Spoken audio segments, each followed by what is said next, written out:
Radio PEA.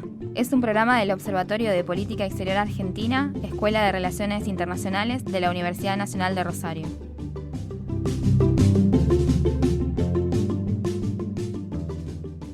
Tenemos hoy la oportunidad de tener presente en el estudio a Emilio Ordóñez, que es investigador del Centro de Estudios Políticos Internacionales y columnista de Política Internacional. También es integrante del Grupo de Estudios sobre Malvinas, radicado en nuestra Facultad de Ciencia Política y Relaciones Internacionales en el marco del Instituto de Investigaciones.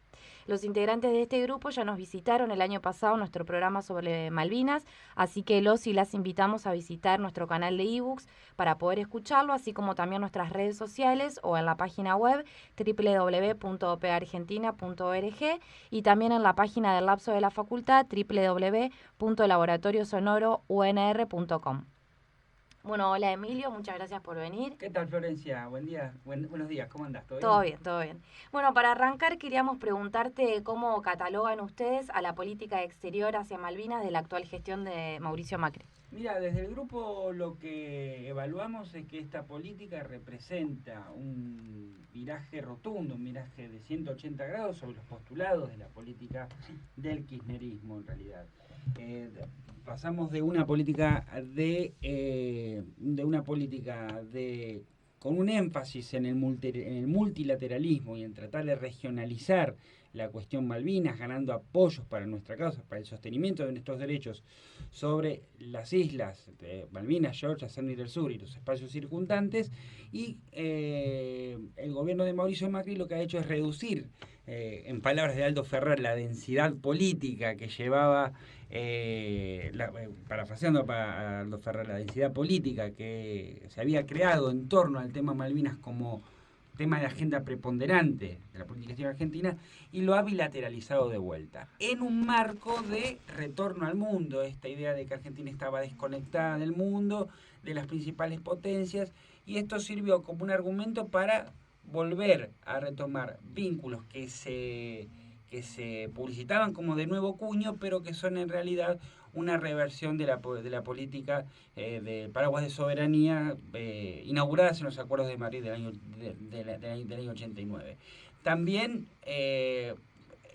notamos un retroceso en todo lo que tenga que ver con recursos naturales y el tratamiento de los mismos, particularmente en la explotación. No hace una semana salieron adjudicados 18 sectores en la franja circundante a Malvinas, que ha ganado una empresa británica, Tullow, y una empresa noruega, cuyo nombre no recuerdo en este momento, pero es la antigua Statoil, cuya la directora de esta última empresa participó en la empresa Tullow y había tenido previamente, en la mitad de la década pasada, contratos por explotaciones en esa zona. O sea que el gobierno argentino de alguna manera está permitiendo estas actividades, desconociendo o retrocediendo sobre avances, inclusive legales, en torno a la cuestión. Recordemos que hay una ley que impide que empresas exploten recursos naturales sin permiso del gobierno argentino, o que transiten sin permiso por las aguas del mar argentino, con lo cual en este brevísimo resumen e incompleto tal vez, lo que vemos es una retrocesión de toda esta densidad política que se había generado en torno a la cuestión Malvinas. Ahora, Emilio, me pregunto en función de tu comentario, ¿no es cierto? Uh-huh. Esto que ustedes catalogan como un retroceso. Sí. ¿Te parece entonces cuál es el motivo por el cual el gobierno aunque sea intuitivamente, ¿no? O sea, porque uno diría, desde un punto de vista racional del análisis de la política exterior, que no es el mío normalmente, pero bueno, vamos a hacerlo por un momento, ¿por qué un gobierno generaría un retroceso de esa naturaleza en términos económicos, hidrocarburíferos, de pesca, etcétera? O sea, ¿cuál es el beneficio entonces de generar este tipo de acciones, este acercamiento al Reino Unido? Quiero entender que hay en la profundización de la relación bilateral con el Reino Unido algún tipo de beneficio que interpreta el gobierno de Macri, además del eslogan de la vuelta al mundo. Yo te interrumpí la pregunta. No, por favor. Perfecto, por favor. Me pareció que no habías terminado. Bueno, sigamos con el proceso lógico del razonamiento, que vos decís que no es el tuyo. Profundicemos un poco en esa lógica. Si uno realiza este tipo de concesiones, es de esperar, siguiendo la lógica racional, que el beneficio sea más grande, porque estás retrocediendo, porque estás cediendo gran parte de las riquezas que estás reclamando en función de un objetivo superior. Este objetivo superior todavía es un potencial, que es la llegada de inversiones extranjeras al territorio argentino. El objetivo tal vez pueda ser catalogado, se me permitirá el atrevimiento, de voluntarista. Vuelve un gobierno promercado, vuelve un gobierno proliberal, vuelven las inversiones automáticamente que habían sido negadas en este esquema de desconexión del mundo, del año 2003 al 2015. La idea es un poco, en realidad, ¿qué quiero decir con esto?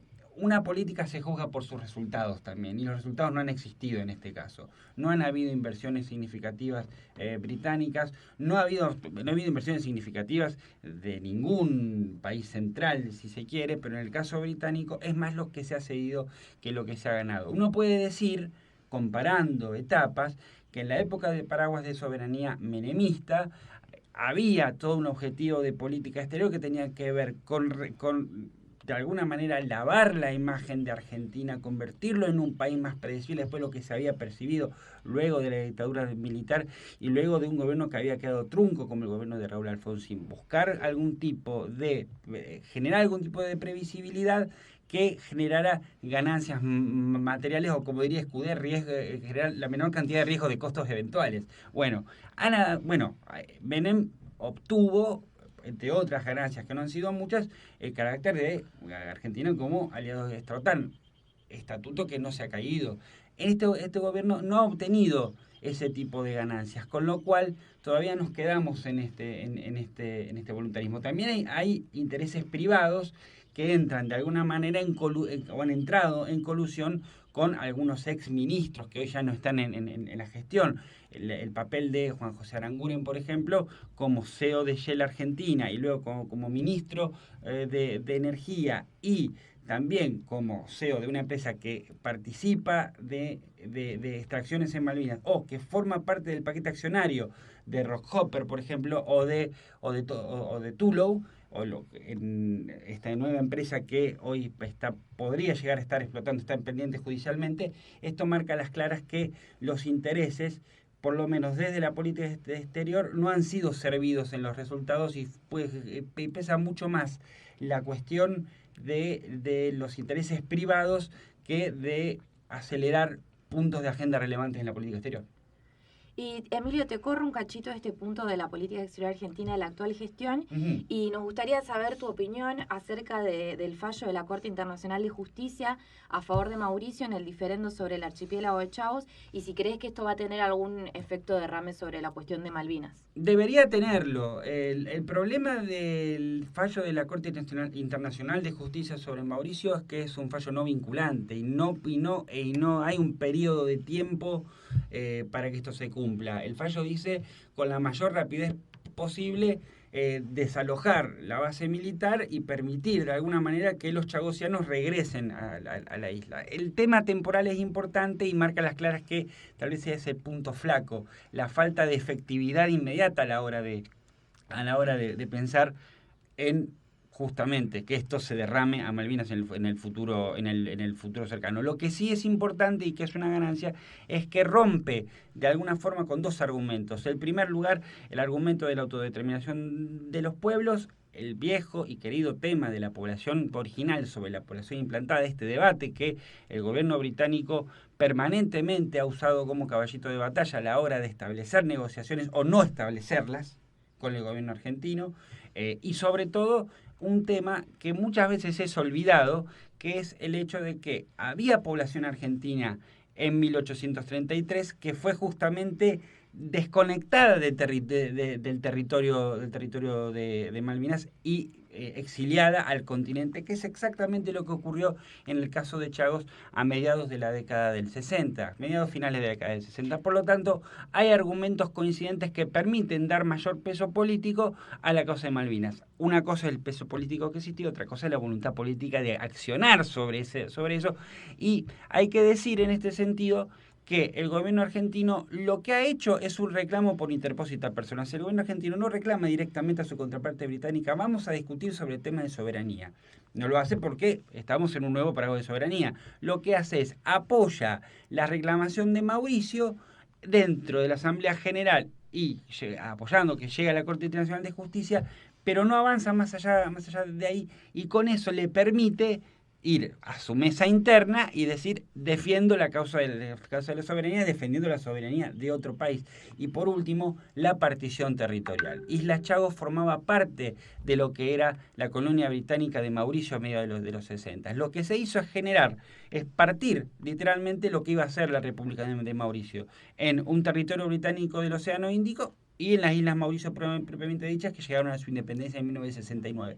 También la partición territorial y la conformación de un enclave colonial forman parte, son casos gemelos con el de Malvinas, o por lo menos relacionados, y permiten, de alguna forma, establecer puntos de contacto que, a la hora de negociar, si querés negociar, podés darle algún tipo de mayor fuerza política. Pero digo, no es solamente una cuestión política, o sea, porque a veces, digo, para nuestra audiencia, ¿no? Primero que me parece que la cuestión del derecho dentro de todo esto y en el marco del espacio multilateral que significa Malvinas, el Comité de Descolonización, digamos, y la reivindicación jurídico-política de la Argentina son argumentos, como vos planteaste, Emilio, sumamente significativos, porque digo, a veces uno escucha no vinculante y es como si, bueno, no vinculante no le sacara el significado que tiene en un espacio. Digo, todas las resoluciones de Asamblea General son no vinculantes. Ahora, nadie puede negar que la 1514 fue clave, por dar un ejemplo, o la 2625, o muchísimas otras resoluciones. Entonces, digo, el hecho de que sean no vinculantes no le quitan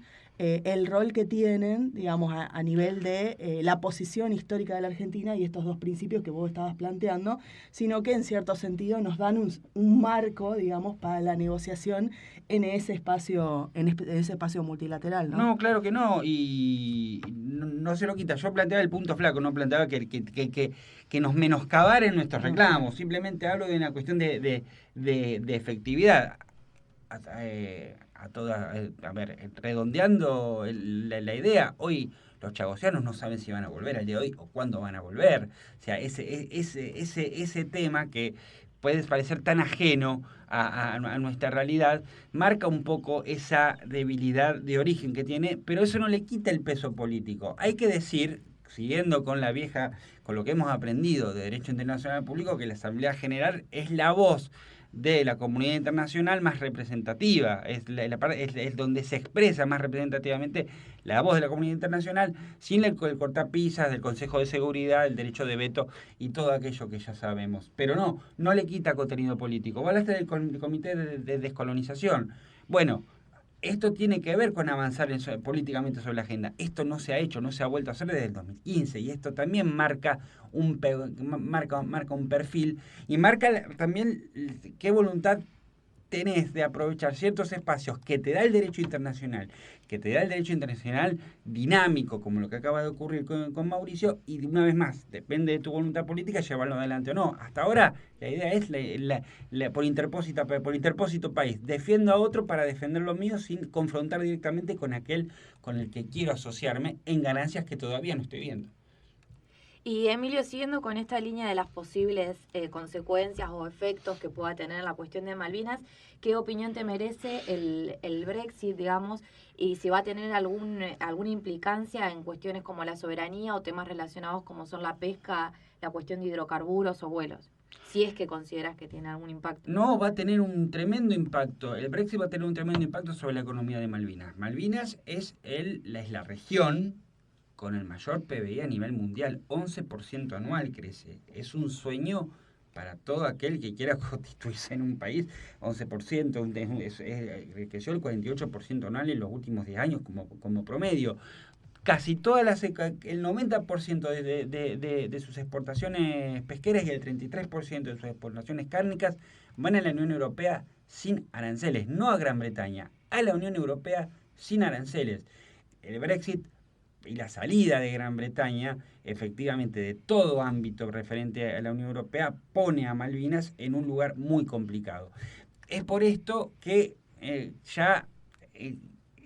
hay se está desde las islas hay como una especie de hoja de ruta para seguir, para contrarrestar los posibles efectos del Brexit. La concesión indiscriminada de licencias de explotación de hidrocarburos y gases y la licencia indiscriminada para las pesquerías, para la explotación, una vez más, indiscriminada de las pesquerías, así como también la nueva escala desde San Pablo a Córdoba por una línea no argentina de aviación, lo que está tratando de hacer es, entre otras estrategias, un camino alternativo que permita compensar en alguna medida los daños que puede generar el Brexit. Dicho esto, hay reaseguros. Theresa May, la primera ministra saliente, decía que el Brexit no iba a tener una consecuencia inmediata sobre Malvinas, que iban a seguir apoyando los intereses de los isleños. Ahora viene un brexitier más duro, alguien que apoya lo que se llama prolijamente el Brexit desordenado, que es Brexit duro sin acuerdo, como es Boris Johnson, que ya ha pasado la primera tanda de votación dentro del Partido Conservador con vistas a ganar el puesto de 10 Downing Street. Entonces, Boris Johnson me parece que va a tener una política hacia Malvinas que va a defender justamente va a defender los postulados del gobierno británico sobre Malvinas, no va a tratar de abandonar los Malvinas. Es un punto central en general cuando hay otro tema de crisis más importante y los temas de defensa obviamente se ponen en cuestión. Pero lo que el Brexit el desafío de Johnson, me parece, si fuera primer ministro, ya lo estamos dando como ganador, pero el desafío del que venga como primer ministro para ser prudente es el siguiente: mantener el despliegue militar que está teniendo hoy Gran Bretaña de 3.200 soldados, más un submarino nuclear, más un portaaviones, es costoso. En un momento, en una discusión económica, el Brexit va a representar una disminución del 10% del PBI en los próximos 10 años, lo admiten los propios conservadores. Con ese argumento, muchos ya están preguntándose cuál es el valor de tener una avanzada militar en un país como Argentina, que prácticamente hoy carece de defensa nacional. Sin embargo, no podemos olvidar de los intereses estratégicos y la ubicación geopolítica y geoeconómica de Malvinas. Pero este es el tema. La discusión es esta. En un contexto de contracción económica posible por el Brexit, ¿cuál es el valor de Malvinas para los ingleses como enclave presupuestariamente hablando? Este creo que va a ser un tema muy importante, un desafío que se le va a plantear al próximo primer ministro, que probablemente sea un brexitero duro, que va a tener que plantearse seriamente cuestiones estratégicas en este sentido. Bueno, muchísimas gracias, Emilio, súper claro todo tu análisis. Gracias por venir a visitar. Un placer la invitación, primera vez que vengo, un placer estar con gente conocida, gente amiga, con las cuales ya hemos tenido alguna especie de intercambio radial en otros ámbitos, el caso de Pilar aquí presente, pero más allá de esto, muchísimas gracias en nombre mío, en nombre del grupo de estudio al que hoy vengo a representar, y bueno,